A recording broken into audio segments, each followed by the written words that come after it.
So obviously it was unbelievably rainy, which caused a lot of chaos. And there was confusion that led to, are we going for half points here? Are we going to get full points as drivers were in the thick of it because things were red flagged early on? Just what did you think of what ensued because of the rain and how the FIA handled it? Yeah, it created quite a confusing situation. So one of the quirks of Suzuka is that the later in the year it is, the more likely it is that there's heavy rain like that. There's been talks. Andrew Benson from the BBC tweeted that F1's actually been trying to get Japan to move up to April in the schedule, but the promoters don't actually want that. They like where they are in there. And it used to be kind of a late September race, but if you drop into October, that's the beginning of kind of Tricky. the monsoon season. And the last race I think that was in October was 2014, which obviously is when Joe Bianchi had his huge accident, which we'll talk a bit more about later because it was relevant to what happened obviously with Gasly. So it created the situation, and everyone will remember the Belgian Grand Prix last year, that really farcical situation where everybody got half points, but they didn't actually complete a racing lap.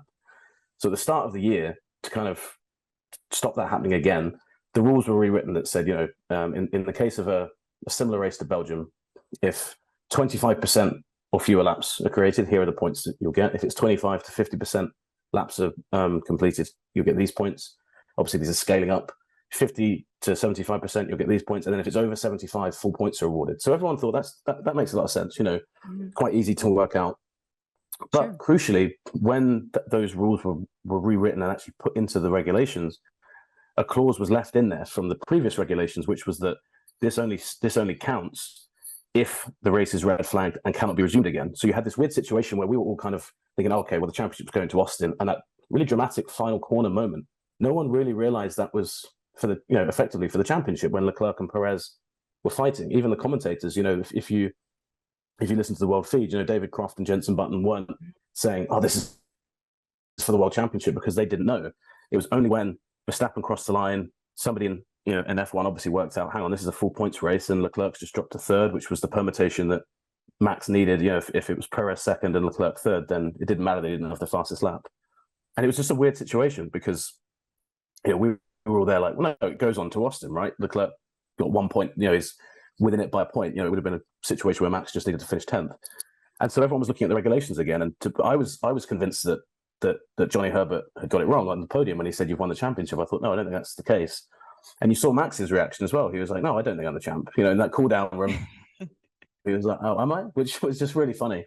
And it's a bit of a shame because Verstappen's had such a dominant season. I felt like it was a real anticlimactic moment for that. And he obviously deserved that big moment, I think. Not that it doesn't matter either way. He's a two-time world champion. I'm sure that won't be something that tainted the experience. But as a fan watching it, it was such a dominant performance from him as well. He just disappeared into the distance. It was kind of his season in a nutshell, wasn't it, really? Like, he was just on a different level. You barely saw him all race because it was like, well, why TV director's not going to show Max because he's just driving on his own?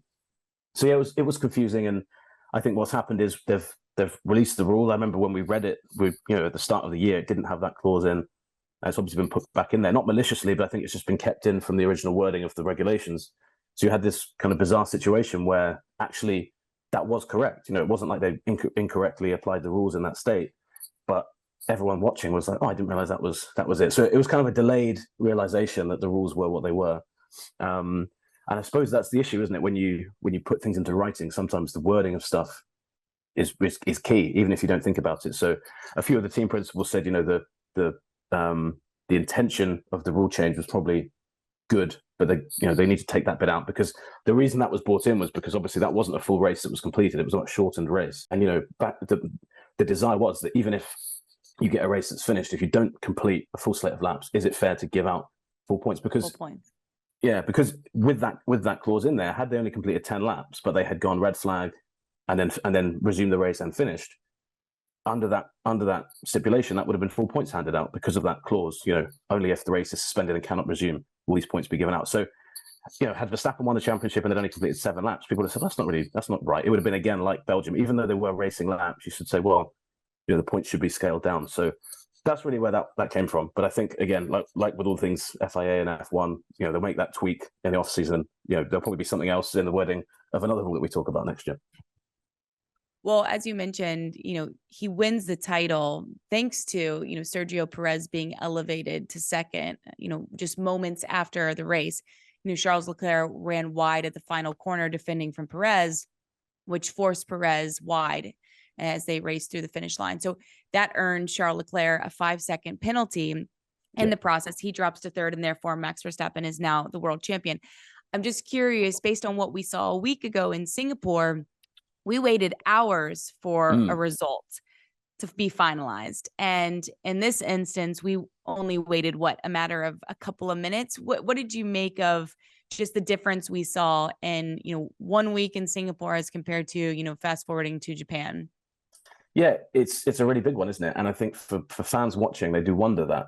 They think, why was it that, when one incident, and they were completely different incidents as well. So that's the reason, one of them, they wanted to talk to Perez, and the Clerk's one, I think, was a bit more cut and dry. Like, he clearly ran Perez wide. Whereas I think with the safety car incident, their argument was, we wanted to, was he struggling with the conditions? What was happening?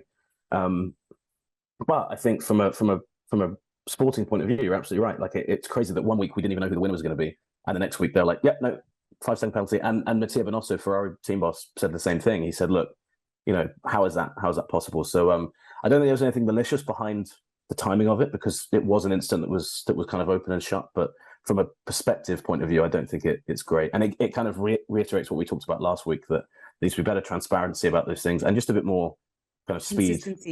Consistency in it. Because if someone had just sat down and the only two F1 races they'd ever watched was Singapore and then Japan, they'd say, well, hang on a minute, how does that work? How come does Perez get special treatment? Does Red Bull get special treatment?